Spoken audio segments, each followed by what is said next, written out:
Let's erase that.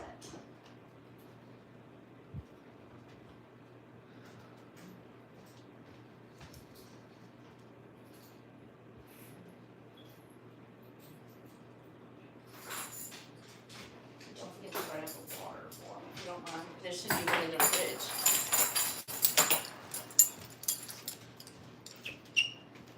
All right, my friends, we are walking Gia here, and she has a harness on, but we're not using the harness to walk because that just encourages pulling, and we don't really get good control. But you'll notice the collar we're using this is a martingale style collar. I bought it on Flip. I have another one that Ripley is wearing, and we got that one on Amazon. I kind of like the one I got on Flip a little bit better because it's just made a teensy bit better. And Gia here is going to be modeling our Herm Springer necktie, which is her training collar. And this is extremely helpful when she decides she wants to say hello to a cat who does not want to say hello to her. And it looks like I'm missing a part of that cup of this. Todd, there's like a little black plastic thingy that goes over here that helps to keep this from coming out. I don't know what happened to it. So where is it? What's it look like? It might be on the floor. It's just a little black plastic thing. So it's like a rectangular shape, and it goes over this. Oh. And that would be to protect this from coming out. So I'm going to do the double hook with this chain right here, with this portion. Let's see if I can get that. And I'm going to hook it to the Herm Spring, and I'm hooking it to the martingale. And this is pretty much going to keep her... The purpose of doing the double loop is so that if something happens to the training collar, like the black thing falls off of it, oh, that's the missing part. Mm-hmm. That came off of the Herm Springer. And Gia's approving. Are you approving, Gia? She's unsure. Yeah, let me go ahead and fix this. You want to hold this for me a second, Boo, so that we could get it? So I'm going to show them where it goes. So this came off of this portion, and Herm Springer is supposed to be the industry standard for dog training collars. That's what police departments and I don't know, even ChatGPT said it was good, but I bought it because Garrett Wing said it's the best one to get, and we got one for Gia, but we don't have one for Ripley yet. So anyway, I'm hooking her up to probably what they would not approve of, which is because it's a little bit spongy, but our dogs have been walking for years now on a leash, and they have gotten a lot better with the training. They were good-ish, and they're still good-ish most of the time. How often do you think they're good, Todd? The dogs? Walking? Yeah. 80%. Give them a B. Low B. Huge Tiger says, "Is this a calico cat?" No, it's an asshole Jack Russell mix. She's not an asshole, I know. She's perfect. White Trash Craft said hello. Hi. I'll be right back. I'm gonna go get some water. And look, what we're carrying here is I have treat bag. Gia is on a special diet because she's got some urinary issues going on. So Crystals in her urine. Yeah, crystals in her urine. So this is the Royal Canin. Get a picture of that face looking at it. Royal Canin. This is the Royal Canin urinary tract food. So that's going to be her treats for today. I have it in this little pouch, which came with my Lanny jogging leash, which I like because I could go hands-free and carry a camera. And then just because it's so hot, I'm keeping the water bowl with me, and I am getting some water for her. So Todd's going to... Ripley's over there going, treats, treats, treats. Ripley, sit. Ripley, sit. Stay. Sit.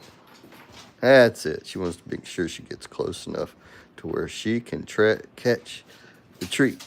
Got it. All right. Did you catch it? Yeah, she caught it. I wanted to get it from over there, but she was too eager. And like we said, they don't really get an A. They get a B+. She didn't listen when I told her to stay over there.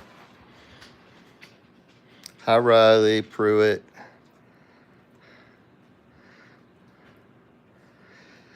That big box next to the door right there is a soft crate that we're gonna return because I got it for Ripley. I got it for large dogs, and apparently she's not that large.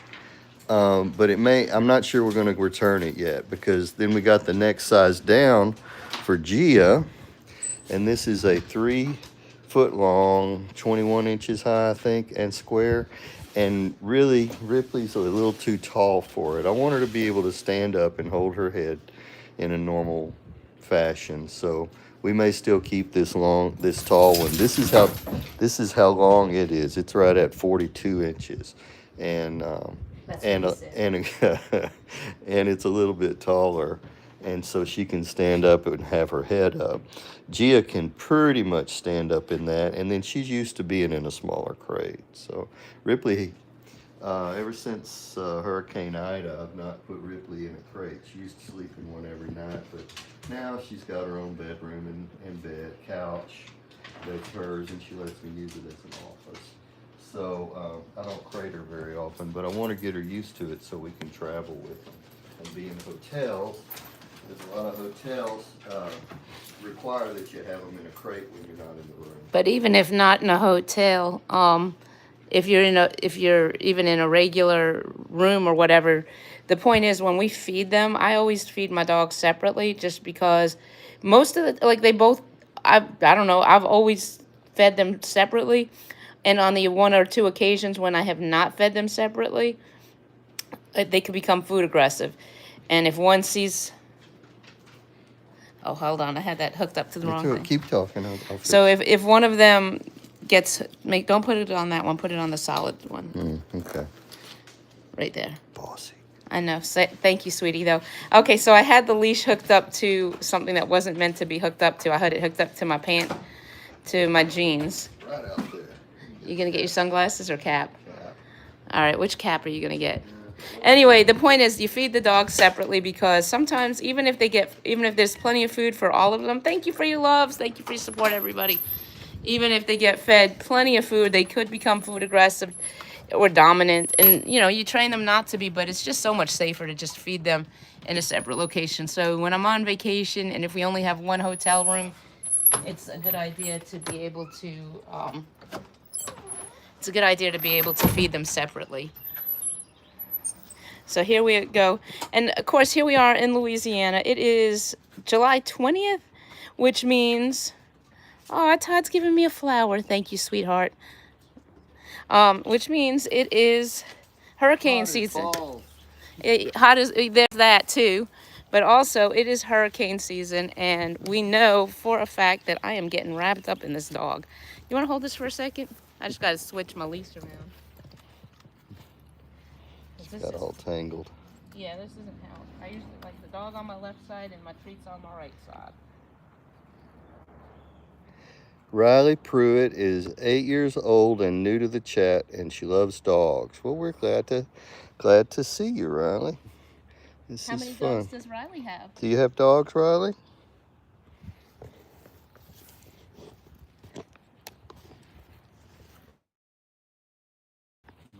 Hold on, let me make sure I actually brought their water. Yeah, I brought their water. Bring mine. I feel only one of yeah. I have a bottle of water for the dogs. I didn't bring the drink I made, which was my morning.